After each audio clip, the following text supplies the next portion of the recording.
Muy bien, volvemos nuevamente con todos ustedes. Hoy viernes 6:30 de la tarde, como lo habíamos pactado nuestra cita, vamos a hablar de un tema supremamente importante como lo es la pensión de sobreviviente. Una de los componentes que hacen parte de las prestaciones económicas, ya sea del Sistema General de Riesgos Laborales o del sistema pensional, dependiendo de algunos aspectos que vamos a revisar hoy con nuestra ya gran invitada de este espacio, como lo es la doctora Dina. Así que no se pierdan este espacio porque vamos a comenzar a hablar de este tema tan importante y hablaremos muchos detalles que sé que le van a interesar. Así que vámonos con nuestra invitada, la doctora Dina, para que hablemos un poco de este tema. Doctora, buenas noches, bienvenida, qué gusto saludarla. Nilson, buenas noches para ti y para todas las personas que están conectadas. Gracias por permitirme este espacio nuevamente en tu programa. No, usted sabe que usted es una de las invitadas estrellas de este espacio, ya se convirtió en un elemento, un baluarte de este espacio, hablemos de ese. Gracias por más bien darnos un poquito de ese conocimiento y esa experiencia tan interesante que nos sirve a todos para poder seguir creciendo en esta disciplina que nos exige estar enterados de muchas cosas y entre esas de aquellas cosas que muchas veces subestimamos o creemos no necesitar conocer.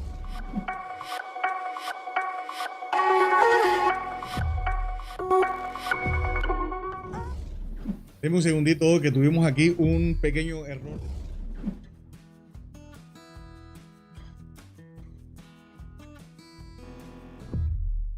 Y aquí está.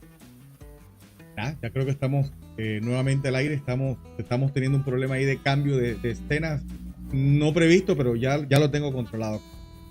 Muy bien, Doc. Qué tan interesante este tema, ¿no?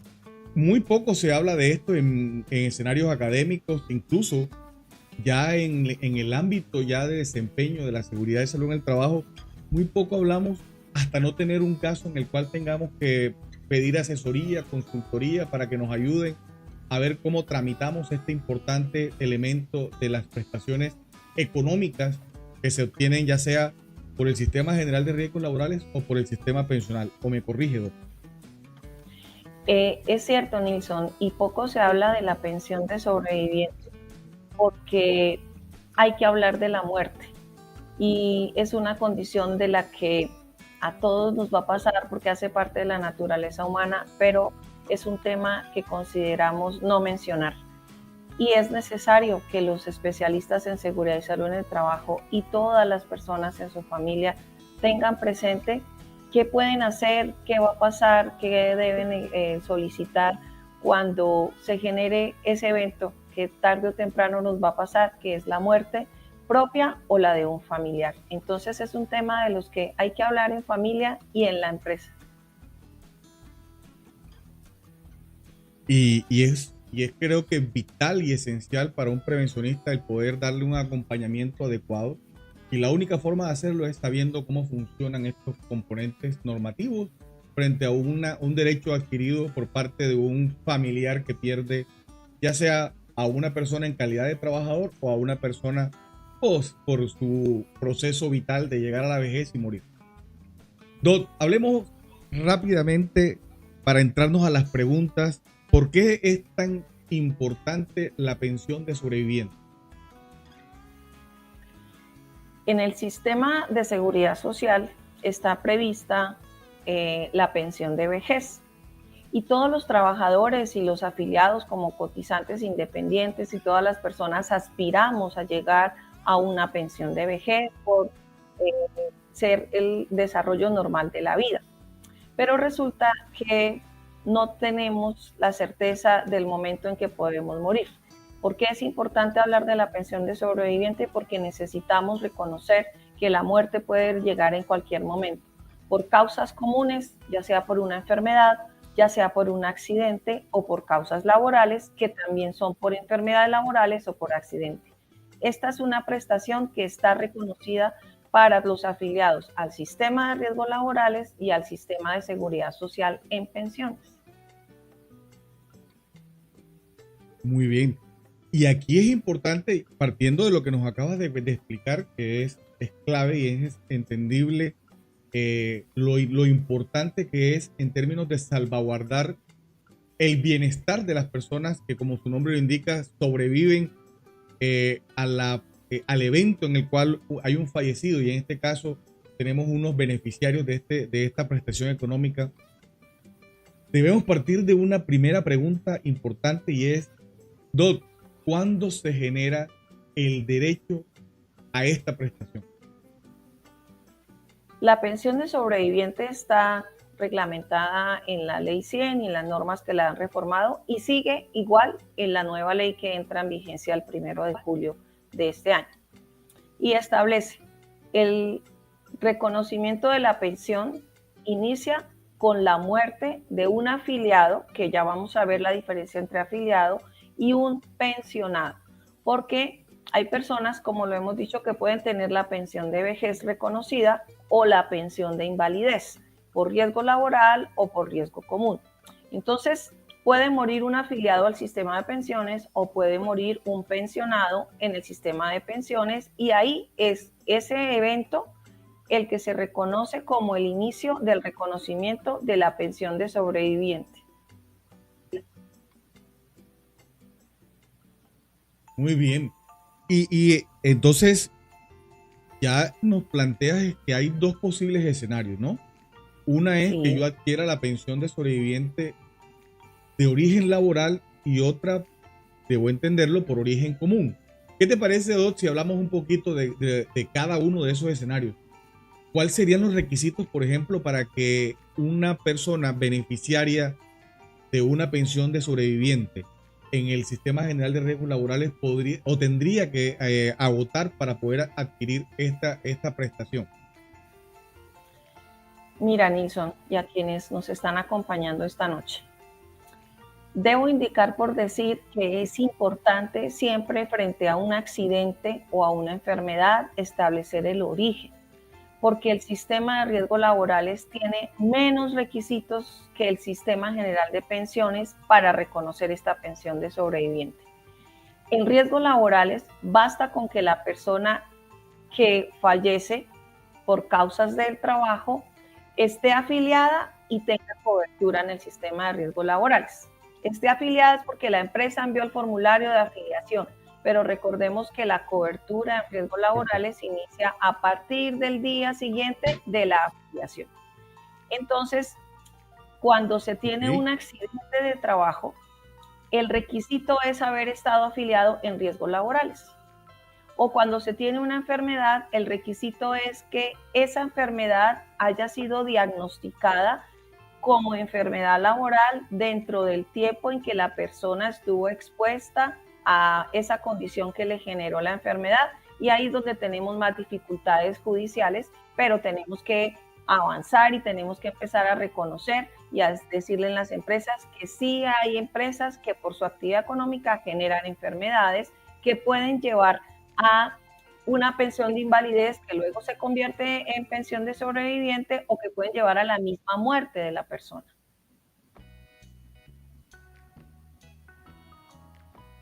Muy bien, muy bien.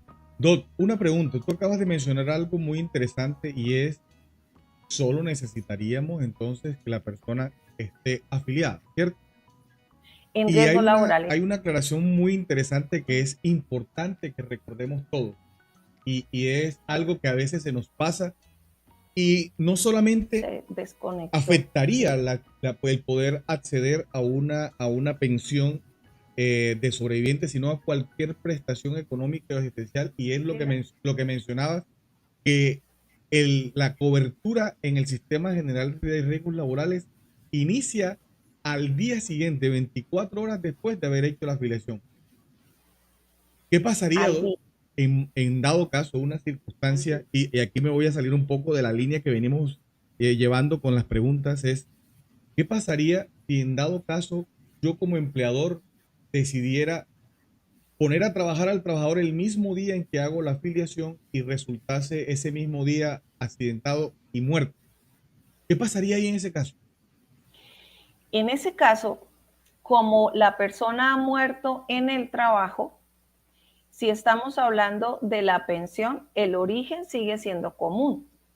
Perdón, el origen sigue siendo laboral porque fue en el trabajo. El asunto es quién paga. Y esa pensión, la ARL le va a decir, qué pena, señor empleador, pero usted no lo tenía afiliado, no tenía cobertura, yo no le cubro esa prestación. Y entonces nos vamos a Código Sustantivo del Trabajo y esa pensión la tiene que pagar la empresa. Pero sigue siendo de origen laboral. Ah, caramba, mira, mira, entonces en ese caso se traslada la responsabilidad para el empleador. O sea, es decir, el empleador tendría que actuar como si fuera en este caso la ARL o el fondo, bueno, el fondo de pensiones no, porque no hemos todavía llegado al evento común, pero tendría que actuar como una ARL y asumir entonces el pago de lo que correspondería a la pensión de ese trabajador. Sí, permíteme entonces dar una explicación jurídica. ¿Ok? El sistema de seguridad social nace con la ley 100, pero antes de la ley 100 ya teníamos Código Sustantivo del Trabajo que desarrollaba todas las obligaciones de seguridad social de los empleadores. La ley 100 con el sistema de seguridad social le permite al empleador subrogar. Jurídicamente la expresión significa pasarle a la seguridad social las obligaciones en salud, en pensión y en riesgos laborales. Pero las normas del código no están derogadas, porque cuando sucede este evento del que estamos hablando, que el trabajador no estaba afiliado, es decir, la empresa no le subrogó, no le traspasó al sistema de seguridad social las obligaciones, seguimos aplicando las normas del código. Esto quiere decir que el empleador es el que asume la prestación. Es la diferencia entre subrogación y derogación de normas. Es importante que tengan presentes esto porque cometemos o se cometen por parte de las empresas el gravísimo error de poner a trabajar al nuevo empleado desde el primer momento en que éste firma el contrato y que aún todavía no están en vigencia las afiliaciones, en particular la de riesgos laborales, que es la que nos debe importar, digamos que en parte especial, y es el hecho de que el sistema general de riesgos laborales es quien te va a proteger al trabajador durante la ejecución de las actividades para lo cual fue contratado. Ojo con eso, señores, ténganlo presente y comuníquenselo a sus empresas para que lo tengan presente. Bueno, ya me contaste el tema de riesgos laborales, es decir, fácil, fácil. O sea, se da la muerte por accidente o por enfermedad y se quiere entonces el tema. Así es. Sí. Y entonces yo me apoyo en lo que tú misma acabas de alguna forma calificar como un proceso relativamente sencillo, siempre y cuando tenga el conducto regular. ¿Eso en qué cambiaría con respecto al tema relacionado con el evento común o la enfermedad o el accidente común? ¿Cómo cambiarían las cosas? Cuando es por accidente o enfermedad común, la norma exige un requisito adicional que es una de las razones por las cuales muchas familias se han quedado sin el reconocimiento de la pensión. Y es que la persona que fallece, un afiliado, el afiliado que fallece tiene que haber dejado cotizadas al sistema 50 semanas antes del fallecimiento. Eso quiere decir, en los términos de la norma, es 50 semanas antes de la fecha de estructuración, que es un término que utilizamos en invalidez. Pero en muerte es 50 semanas antes de la muerte dentro de los 3 años anteriores a la muerte. Es decir, un año, Nilson tiene hoy 52 semanas, pero la norma dice 50 semanas. Tú miras desde la fecha de la muerte 3 años hacia atrás y en esos 3 años debes completar 50 semanas. Puedes haber cotizado 10 semanas y se dejó de trabajar y no siguió cotizando, luego 20 y luego otras 20 en los 3 últimos años. Hemos encontrado, Nilson, que hay personas por condiciones económicas, por falta de orientación y por todo lo que nos pasa como trabajadores en este país, que pueden tener 500 semanas cotizadas, pero en los 3 últimos años solo 10 o solo 20. Y si no tiene las 50 semanas cotizadas antes del fallecimiento, no tiene derecho la familia al reconocimiento de la pensión. Entonces, En términos de cuando le digo a mis estudiantes en las universidades o en los grupos en donde me invitan frente a eso, es casi como decirles, usted no se puede morir sino después de un año de haber cotizado al sistema. O sea, no invente morirse antes porque no le deja pensión a su familia. Ni se le ocurra. No. En dado caso, si en algún momento usted se llega a encontrar de frente con la muerte, pídale por favor que le dé una prórroga que complete el año para que usted pueda dejar a su familia con el beneficio de la pensión. Exacto. Así. Es un tema que realmente ya adquiere una cierta complejidad porque ya dependemos principalmente del cumplir con un requisito que sin lugar a dudas es totalmente matemático y no tiene forma de pronto de sortearlo de alguna otra manera, ¿no? Entonces... Sí. Además que tú no puedes pagar las semanas, ni puedes adelantarlas, no, ni puedes determinar el día que estamos diciendo, del día de la muerte hacia atrás. El sistema lo tiene que mirar. Entonces aquí hay más requisitos: estar afiliado, estar cotizando y tener 50 semanas en los 3 últimos años para que le reconozcan el derecho. Muy bien, mira eso, qué interesante. Lástima no poder comprar millas para eso, ¿ah? No, voy a comprar unas millas para que yo tenga la cobertura adecuada en caso de que no llegase a cumplir las 50. Bueno, sí. pero debe haber una pregunta que debe estar rondando a nuestra audiencia y que debe ser una de las inquietudes más importantes que debemos tener, y es ¿quiénes son los beneficiarios de una pensión de sobreviviente? Es decir, ¿quién va a recibir el billetico después que Nilson Villegas se muera, por ejemplo? Bueno, Nilson, pero antes de pasar a esa, me hace falta decir el requisito del que es pensionado. Oh, no, ahí, entonces no. El que está pensionado por invalidez y fallece, ahí no hablamos de pensión de sobreviviente, sino de sustitución pensional. Es quién va a seguir con el reconocimiento de la pensión. Ese es más fácil, porque basta con estar pensionado, o por invalidez o por vejez.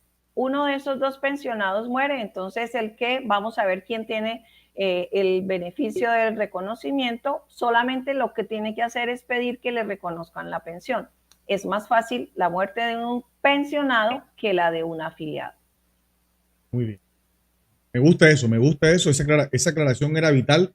Tenía razón, no podíamos pasar a la siguiente pregunta sin que hiciéramos ese bonus track de información. ¿Ah? Eso me gusta. Bueno, entonces ahora sí hablemos de quiénes serían los potenciales o los reales beneficiarios de una pensión de sobreviviente. Bueno, los beneficiarios, teniendo claro que están cumplidos los requisitos para pedir la pensión, los beneficiarios en riesgos laborales y en origen común son los mismos. Y la norma trae la descripción de quiénes son los beneficiarios, teniendo presente que son excluyentes, Nilson. ¿Qué significa eso? Que si existe uno, ya no puede reclamar el dos. Son excluyentes. Si no existe el 1, sigue el 2, y si no existe el 2, sigue el 3, pero no la podemos compartir. Y entonces, ¿quién es el 1? Tiene derecho a la pensión de sobreviviente el cónyuge o la compañera permanente de la persona que muere, siendo afiliada o siendo pensionada. Okay. Cuando hablamos de compañera permanente, porque la forma como se construyen las familias en nuestra sociedad ha cambiado y ya no es un vínculo religioso de matrimonio. Nosotros estamos construyendo familias de distintas maneras y ya las personas o las parejas no deciden celebrar un matrimonio para poder determinar que son familia. Y por eso se reconoce, a partir de decisiones de la Corte Suprema de Justicia y de la Corte Constitucional, que la compañera permanente ya tiene derecho al reconocimiento de la pensión, pero esta persona tiene que probar que convivió 5 años con esta persona antes del fallecimiento. Antes eran 2 años, pero para la Corte le pareció muy poquito tiempo en convivencia y ampliaron el término a 5 años de convivencia antes de la muerte. La cónyuge El cónyuge es el que tiene un vínculo civil de matrimonio, el que fue a la notaría y se casó, el que fue al rito religioso y se casó y tiene un registro. Ese es cónyuge y ese, por el simple hecho de tener ese registro, ya tiene derecho a ser beneficiario de la pensión. La compañera permanente es la que tiene que demostrar esos 5 años de convivencia. Está en el mismo lugar de cónyuge y compañera permanente los hijos. Si en esa relación existen hijos y entonces los hijos mayores, hasta los 25 años, pueden ser mayores de edad, pero hasta los 25 años hoy reconoce el sistema, siempre que estos jóvenes de 18 a 25 años, cuando ya cumplen la mayoría de edad, demuestren la dependencia económica a la persona que falleció. Estamos hablando de su padre o estamos hablando de su madre. Estos dos comparten la pensión, pero en caso de que no exista cónyuge, la pensión es para los hijos.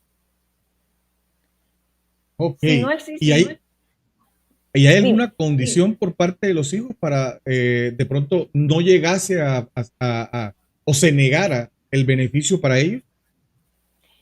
Hasta los 25 años todos los hijos tienen el derecho. En adelante, hasta ahí les pagan porque en términos del desarrollo de la sociedad, tú a los 25 años ya debes tener o un trabajo o debes tener una forma de sobrevivir. Entonces se acaba la dependencia económica. ¿Qué hijos lo pueden mantener de forma vitalicia? Aquellos que tienen una discapacidad o aquellos que son inválidos y que tienen una dependencia económica total de esta persona que falleció. Oh, muy bien. Me gusta mucho esto que nos dice.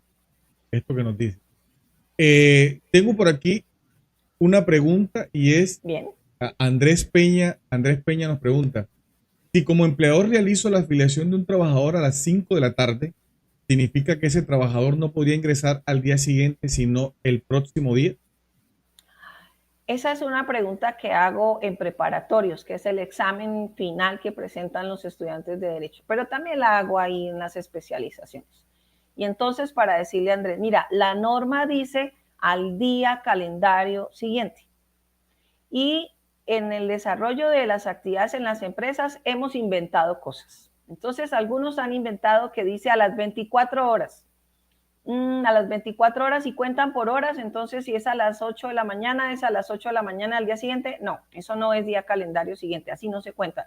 No es cuando lo afilien, no es cuando firma el contrato. Andrés, si lo afilias hoy a las 5 de la tarde, tiene cobertura mañana sábado desde las 00 horas, porque mañana sábado es el día calendario siguiente. Muy bien.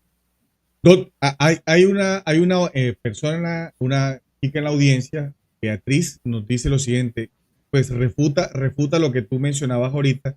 Dice, así no es, hasta los 25, pero si están estudiando solamente.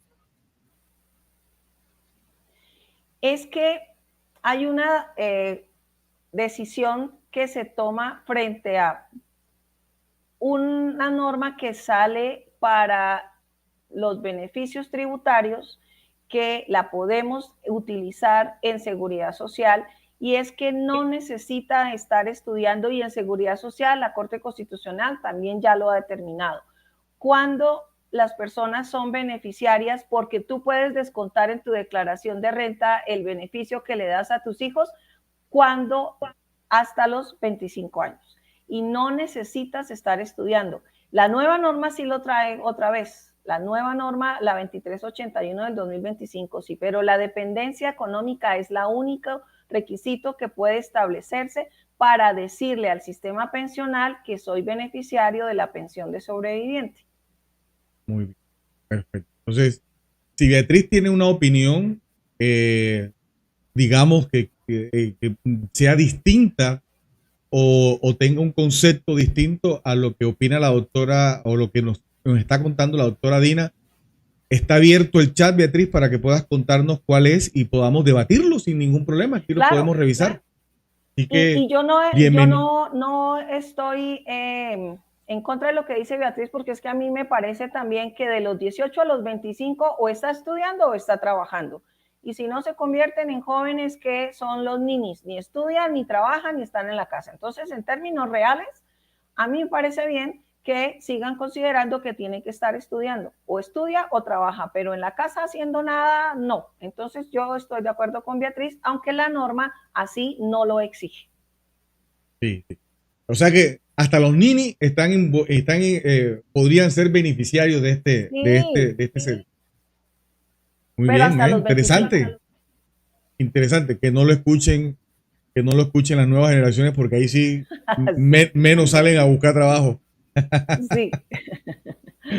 Muy bien, Doc.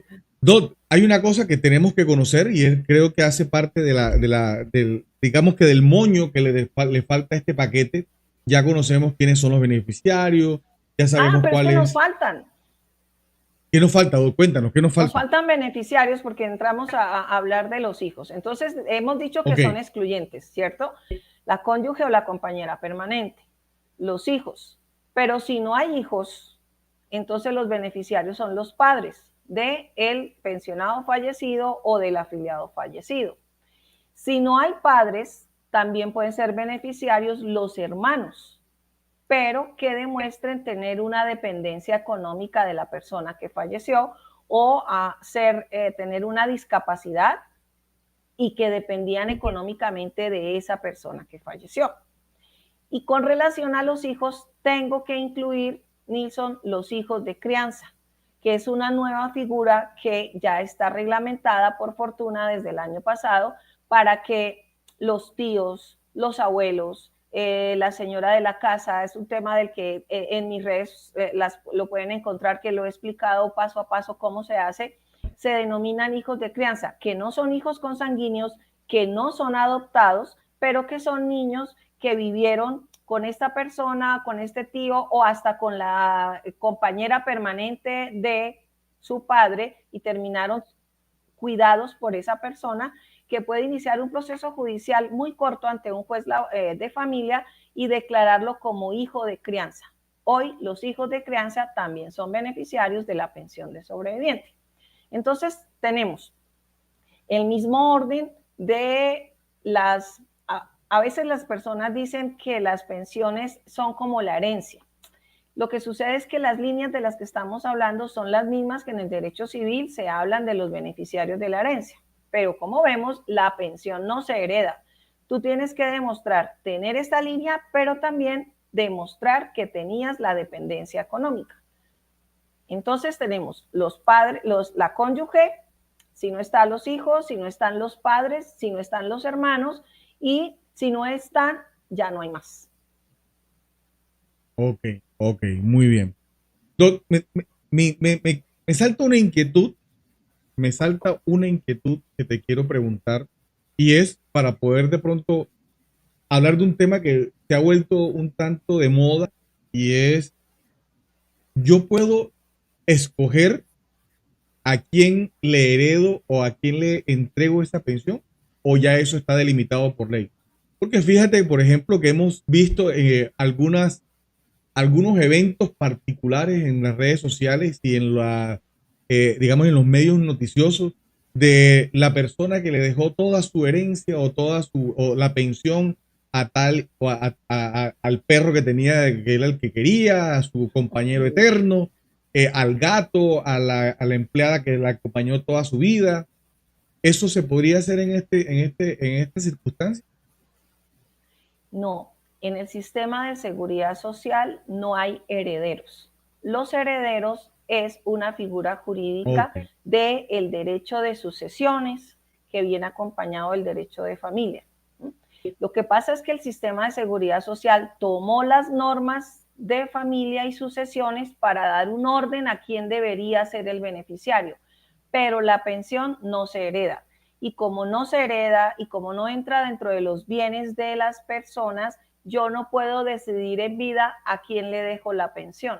Eso ya está determinado en la norma y entonces la pensión, ¿quién va a reclamar? Quien se considere beneficiario, porque está en estos órdenes que hemos dicho, pero también porque tiene dependencia económica. En cambio, en la herencia, con tus bienes y con lo que acabamos de decir, aunque yo tenga un hijo que se portó muy mal y que no está conmigo, o puede suceder que no tenga hijos y que tenga solo hermanos con los que nunca hablo, que mis padres se murieron, el día que esa persona muera, todos los que tienen el vínculo familiar vienen y reclaman sus bienes. Esa es la razón por la cual una persona puede en vida desheredar a quienes saben que se van a quedar con sus bienes, porque se portaron mal. Si mi hijo se portó mal y no me habla y se me ha pegado, y hay hijos que se portan muy mal, los padres pueden iniciar un proceso y decir, lo voy a desheredar. Pero en pensiones, hasta que la persona muera y se pueda establecer, uno, que sí es de esas líneas de las que hemos hablado, y dos, que sí tenía dependencia económica.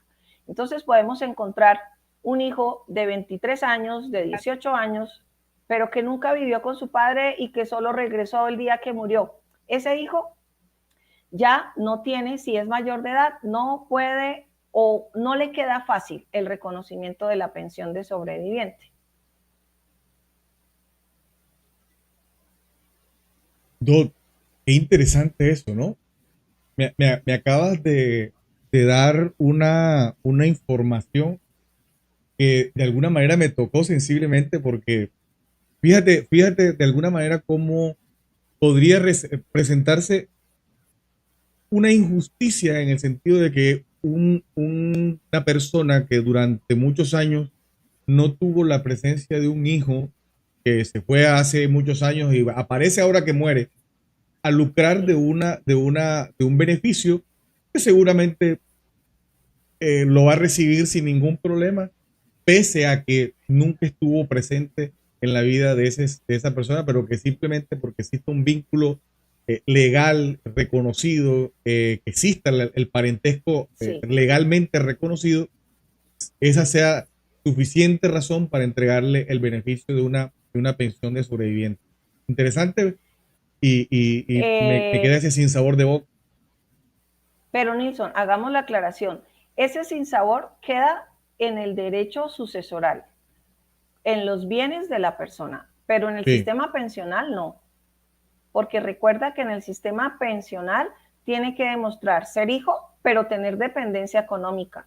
Y la dependencia económica se prueba es que estoy estudiando y mi papá me paga, es que yo vivo con él, es que yo lo cuidaba, es que los dos podíamos tener los servicios públicos y la comida porque yo vivía con él. Es diferente. Mira, un hijo puede ser beneficiario de los bienes en la herencia, pero no tener derecho a la pensión. Bueno, ya eso me tranquiliza un poco. Es importante dejarlo claro. Quiero contarte que tienes a tu club de fan enardecido en la audiencia, en el chat. Te están mandando muchos saludos. Tengo por aquí a Consuelo Llanos, que no sé si la tienes en el radar. Claro. O es de tu círculo social cercano. Consuelo nos escribe y dice: excelente su ponencia, gracias. Y por aquí aparece Janet Flores.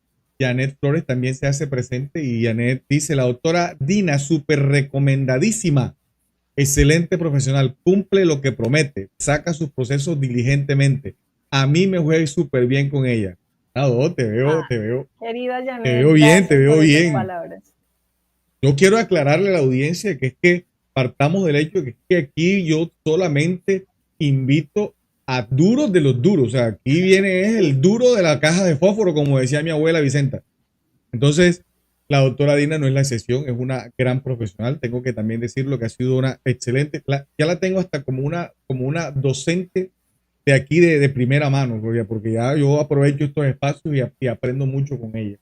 Así que muchas gracias a Janet, a quien invitamos a que nos siga en nuestros canales, en nuestros espacios. Aprovecho para contarles a todos que este espacio es un espacio que se ha construido en alianza estratégica con nuestro gran amigo Carlos Rosas y su empresa Holding Consulting, una gran empresa de consultoría que encontramos en la ciudad de Bogotá y que pueden encontrarla en las redes sociales para aquellas empresas que requieran un asesoramiento.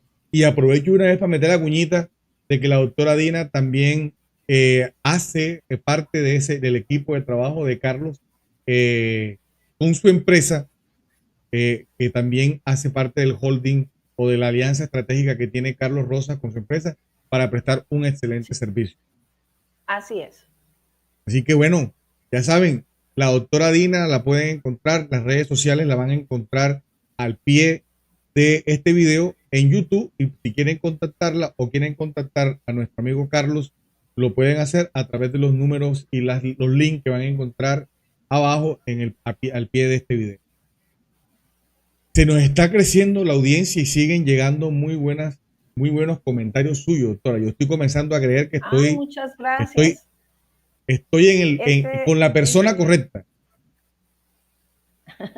Muchas gracias. Este espacio me ha gustado porque he podido compartir muchos conocimientos y muchas experiencias profesionales que me parece importante que todos tengan y que todos sepan, no solo si son trabajadores y hacen actividades de seguridad y salud en el trabajo, sino para la vida personal y para el reconocimiento de derechos en la misma familia, que a veces, en este caso, Nilson, con la muerte de las personas, después de que ya entendemos que el dolor pasó y empezamos a ver, ¿y ahora qué hacemos? ¿Y ahora cómo quedamos? Entonces, gracias a quienes están siguiendo este espacio, y vamos a construir muchos más para que el aprendizaje, el conocimiento tiene que transmitirse a todos los lugares, en todo momento, y entonces para eso estamos aquí.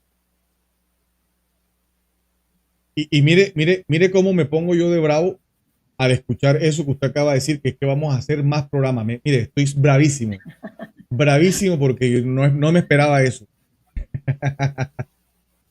Oiga, quiero contarles que está por ahí, ya se manifestó el amigo Carlos Rosa, ya está por ahí. Yo pensé que no se había conectado, lo tengo ahí en primera fila, ¿verdad?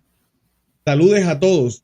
Y por aquí tengo a uno de mis, ya yo puedo decir que uno de mis pupilos, porque hace parte de los profesionales que han compartido conmigo un espacio a través de la Academia Eje de nuestra amiga Ninfa Vega. Guillermo por ahí nos manda una pregunta un poco interesante. Espero que sea una pregunta académica y no sea una consulta de caso propio, doctora. Mire lo que nos pregunta Guillermo. Vamos a ver si se le responde solo académica. Mire lo que dice el señor. Dice, en caso de AT, ¿cómo sería si tiene varios hogares e hijos en cada hogar? O sea, muere la persona en un accidente de trabajo y resulta de que el man tenía dos mundos, una en cada casa, con pelados y todo. ¿Qué tendría que hacer Guillermo en ese caso? Pues mira, lo primero que debo decir frente al feminismo que yo profeso es que en toda mi experiencia profesional yo no he ido a un juicio en donde lleguen dos señores diciendo que ellos son beneficiarios de la pensión. Siempre llegan las dos mujeres, o que no se conocían, o que una sí sabía, pero que se hacía la que no sabía y demás. O sea, los hombres son los que terminan con estas dificultades a la hora de morir. Así que el primer consejo es no sean así. O sea, la promiscuidad en el derecho y en la vida no es buena. Mira todas las dificultades que deja. Cierro paréntesis de mi feminismo para decirte, ¿qué sucede ahí? Las dos señoras tienen que hacer la petición de la pensión. Y entonces, si no logra establecer la administradora de riesgos laborales que solo una tiene derecho, porque pueden tener derecho las dos, sí o sí hay que ir a proceso judicial para que sea un juez de la justicia laboral el que decida. Y esos procesos se deciden dependiendo si es una cónyuge, porque dijimos que tenía matrimonio, registro civil de matrimonio y una compañera permanente. Entonces, la pensión se divide según el tiempo de vida de convivencia con las dos. Si si dos o tres, me parece horroroso, pero bueno, puede aparecer tres señoras, el juez le divide la pensión a ellas y a los hijos, porque también resulta que tienen dos familias, pero en esas dos familias también tienen hijos. Entonces divide en partes iguales a los hijos de las dos familias y en partes, dependiendo de la convivencia, a las dos señoras. Ok, mire, entonces ya le queda claro a nuestro amigo Guillermo que hay una cosa que hay que corregir y es que el muerto no va a hacer nada, ¿no? Ya el muerto ya, eso ya es un problema de los que quedan vivos. Así que bueno, Pero, el pero charrón le no queda a deje los que quedan problemas afuera. después de muerto, no sea así. Cojan juicio, señores, cojan Sí. juicio. Muy bien, Doc. Nos falta un aspecto supremamente importante y es, ya sabemos todo esto de quién tienen derecho, cuáles los requisitos, pero nos gustaría saber que nos cuentes cuál es entonces el trámite que una persona potencialmente beneficiaria de una pensión de sobreviviente, ¿qué trámite tendría que hacer? ¿Cuál es la ruta crítica para poder hacer efectivo la obtención de esta prestación económica? Bueno, si es por accidente laboral, por el origen es laboral, entonces hay que hacer la reclamación administrativa ante la administradora de riesgos laborales donde estaba afiliada esa persona.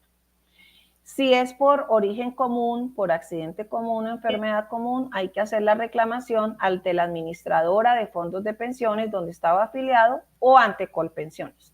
Hay que tener claro eso.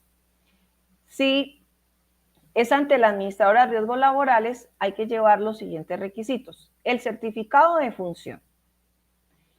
Debe estar claro, con la ARL debe estar claro y ya definido la calificación del origen, es decir, es claro que fue accidente mortal laboral. Porque si no está definido el origen, la ARL le va a decir no le reconozco porque ese evento no fue laboral y hay que ir a proceso judicial. Primero hay que definir el origen para luego ir a la ARL. Si no hay discusión sobre el origen, entonces se lleva el certificado de función.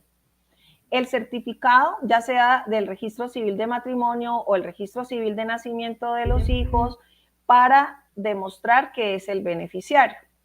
Y declaraciones de testigos. Los testigos que pueden determinar que son de la misma familia, el suegro, el hermano, el cuñado, para que digan ellos convivían, ellos vivían en el mismo lugar, ella tiene más de 10 años viviendo con él o tiene más de 8 años y ellos comparten los tres elementos de la convivencia, Nilsson, son techo, lecho y mesa, que se ha podido definir, son el espacio que comparte una familia de forma permanente. Entonces, demostrar esa convivencia para la compañera permanente. Para los hijos es simplemente el registro civil de nacimiento. Esos son los requisitos que hay que llevar a la ARL y son los mismos que hay que llevar a la administradora de fondos de pensiones y a la administradora colombiana de pensiones. Esas entidades tienen la muy fea indicación de hacer una investigación para poder determinar, dizque, la dependencia económica. Y entonces ahí es cuando encontramos muchos conflictos al momento de determinar estas entidades que la señora que está reclamando también trabaja o los hijos que están ahí trabajan. Entonces con eso no hay dependencia económica. Y la Corte Constitucional ya dejó claro, la dependencia económica no es absoluta. Es decir, usted no tiene que estar en la miseria para decir que dependía del que murió, porque la familia se construye con el aporte de todos los que trabajan. Entonces la dependencia económica no es absoluta, es determinar que había muchos elementos que se compartían con esa persona que falleció y ahora le van a hacer falta a la familia. Entonces, en términos administrativos, se radica esa petición en las entidades. Esas entidades tienen 4 meses para reconocer la pensión. Y si no la reconocen, empieza el conflicto porque hay que ir ante la justicia ordinaria laboral, que ahí es donde yo les presto el servicio, ahí donde me pueden contactar, porque ese proceso hay que hacerlo con abogado. Y con un abogado bueno, como en mi oficina. Ahí el juez determina lo que nos estaban diciendo en el caso anterior, si hubo convivencia, si hay dependencia, si de verdad la persona tiene ese derecho porque tiene el vínculo, si es hijo de crianza, ¿recuerdas? Entonces, si es hermano pero está discapacitado, toda esa condición para que sea el juez el que decida o la justicia que decida quién tiene derecho a la pensión, y a veces puede pasar que ninguno tiene derecho. Me quedó claro, a mí me quedó claro. Si hay alguna pregunta por parte de la audiencia, con todo el gusto del mundo, pero creo que quedó muy, muy bien esbozado el proceso que tendríamos que... Hay una pregunta que nos hace, me parece una pregunta muy interesante, Dot, y es una pregunta que nos hace Andrés Peña, un gran amigo, gran colega, y nos hace una pregunta que considero al lugar, porque creo que eso hace parte de lo que debe saber el beneficiario frente a las responsabilidades que tienen los distintos actores de este proceso. La pregunta que hace Andrés es muy interesante y dice: si los beneficiarios no se presentan a reclamar la pensión, ¿las administradoras están obligadas a contactarlos o se pueden hacerlo de la vista gorda? No, no hay ninguna norma que les obligue a contactarlos. Lo que sucede en beneficio de esas personas es que cuando ellos se enteren de que eran beneficiarios, pueden presentar la petición al administrador. Entonces pasaron 2 años, pasaron 10 años y no sabían que eran beneficiarios y tenían ese derecho. Ahí entramos a hablar de una figura jurídica que se llama la prescripción. A las pensiones se les aplica el término de prescripción igual que a los derechos laborales. Entonces, esa persona que no sabía, las administradoras a nadie le avisan. Si no le avisan que en la vejez, menos le van a avisar en la pensión de sobreviviente. Entonces, esa persona que puede llegar a los 5 años, a los 3 años, a los 8 años para decir yo tengo derecho a esa pensión, presenta la reclamación y la administradora, si cumple con los requisitos, tiene la obligación de reconocerle la pensión. Solo que se han perdido algunas mesadas pensionales porque prescriben las que han pasado más allá de 3 años después del fallecimiento o del momento de la reclamación. Entonces, en pensiones prescriben las mesadas, pero no el derecho. Ahora bien, puede suceder que sea un hijo y que se dio cuenta a los 30 años. Él puede reclamar, en dado caso, la que hubiera sido su mesada pensional hasta los 25 hacia atrás, pero de ahí en adelante ya no tiene derecho. Y si no lo reclamó, ojo, dentro de los 3 años, perdió el derecho en los hijos. Muy bien. Señor Andrés, servido, atendido y despachado. Muy bien. Vamos a escuchar ahora otra preguntita que creo que también tiene... Hoy están picantes los amigos de la audiencia. Están picantes, están tirando preguntas a la yugular. O sea, parecen hoy Drácula, van a la yugular. Guillermo nos hace otra pregunta interesante. Dice: cuando la persona es de régimen especiales como ejército y policía, ¿hay condiciones especiales o diferentes o si la pensión es por incapacidad total? A ver, los regímenes especiales tienen los propios requisitos para el reconocimiento de las pensiones, pero no tienen gran diferencia del régimen general. Los maestros también, ellos que son régimen especial, el reconocimiento de la pensión de sobreviviente son los mismos beneficiarios. En el régimen de militar, la diferencia es que sí se puede compartir con los padres. Y cuando me habla de incapacidad permanente total, lo que pasa es que esas son normas cuando existía en el Instituto de los Seguros Sociales la diferencia de la incapacidad total, la incapacidad permanente total o la incapacidad, y la invalidez grave. Pero hoy ya no tenemos esos casos. Sin embargo, si lo tienes, me puedes contactar y revisamos, porque se le aplican las personas, se le aplican las normas que estaban vigentes al momento del fallecimiento y las normas del régimen al que pertenece o pertenecían. Muy bien, muy bien. Muy bien, muy bien. Sí, creo que hoy yo termino un viernes. Hoy termino un viernes súper satisfecho porque tengo que ser honesto. Sabía de todo lo que nos has contado en esta hora, un 30, un 40%. El resto no lo tenía muy claro. Puedo decir que de pronto tenía algo de conocimiento, pero con las explicaciones que nos acaba de dar, creo que quedo un poquito más aterrizado con respecto al tema de las pensiones. Espero que sea el mismo caso de nuestra audiencia, que ha estado muy atenta hoy, muy activa hoy. Hoy quiero felicitarlos porque han sido una audiencia bastante dinámica, han preguntado, han hecho preguntas salvajes. Como decía un amigo chileno, está haciendo unas preguntas canallas, son esas preguntas que van a la cabeza. Pero, hermano, tenemos aquí a la doctora Dina que la tiene clara, la tiene super HD, como dice una amiga. Entonces, mi querida doctora, hoy, no sé, creo que si hay algo más que contar, Doc, tú eres la que sabes si todavía queda por ahí un bonus track, una ñapa que darle a la audiencia. Tú eres dueña de la pantalla, así que si tienes algo que decirnos adicional, como para ponerle el moño al tema, para irnos despidiendo, porque ya se nos acerca las 7:30. Ya se nos pasó la hora.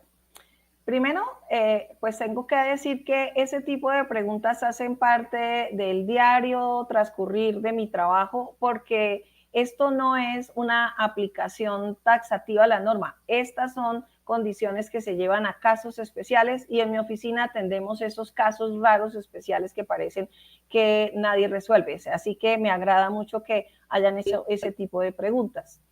Y nos hace falta considerar, porque ya se nos fue el tiempo, es que sí hay una diferencia en el reconocimiento del valor de la mesada pensional por origen común, pero es para decir, porque no alcanzamos, que tenemos que construir el siguiente programa, primero para determinar cómo vamos a discutir el valor de esa mesada pensional, y también quiero que dejemos planteado cómo se reconoce la pensión de invalidez, para que hablemos del proceso de calificación, porque entramos en este mundo de las pensiones en los dos sistemas, laborales y seguridad social general, para reconocer la diferencia ahora, Nilson, que empiece el régimen nuevo de seguridad social.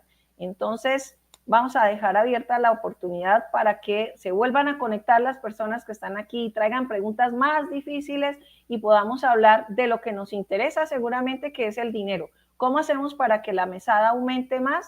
¿Y cómo hacemos para que nos reconozcan una pensión de invalidez? ¿Te parece? Entonces, mi doctora Dina, usted lo ha dicho, dejemos entonces el mensaje para nuestra audiencia, el que vea, el que está viendo en estos momentos este video y el que lo va a ver en diferido, porque ya saben que este video queda grabado tanto en el canal de Holding Consulting como en este canal de eConsultor, y pueden volverlo a ver, volver a revisar, y los invitamos a que nos dejen sus preguntas, sus consultas en el espacio de comentarios del video, que con todo el gusto del mundo las estaremos reuniendo para hacer un espacio con la doctora Dina de preguntas y respuestas. Y aquí entonces vamos a tratar esas preguntas que son de clase mayor, para poder aclararle a toda nuestra audiencia lo que quieran saber con respecto. ¿Qué opina mi doctora? Claro, respondemos las preguntas y también me las pueden enviar en mi página web en consultas@laborquality.com, y con mucho gusto responderemos todas las inquietudes que resulten, porque la importancia de este programa es que puedan resolver aquellos asuntos que tienen en su familia o en su empresa y podamos servirles en estos momentos. Bueno, ya quedan dos preguntas en la bolsa para el siguiente programa. Bien. Una es de nuestra amiga Consuelo Llanos y la otra es de Guillermo, que también él mismo hace la aclaración. Uy, se me pasó esta. ¿Qué pasó, Guillermo? ¿Qué pasó? Se nos atrasó ahí la cosa.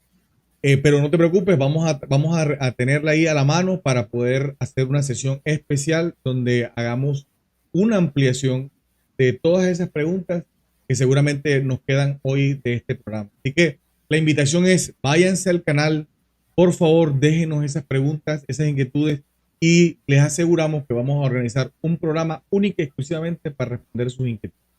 Bien. ¿Vale? Prometido. Bueno, se nos fue el tiempo, como usted lo dijo, doctora. A mí me parece que hubiese comenzado hace 5 minutos, pero ya se nos fue 1 hora completa. Yo todavía no entiendo en qué se fue esa hora, porque fue rápido.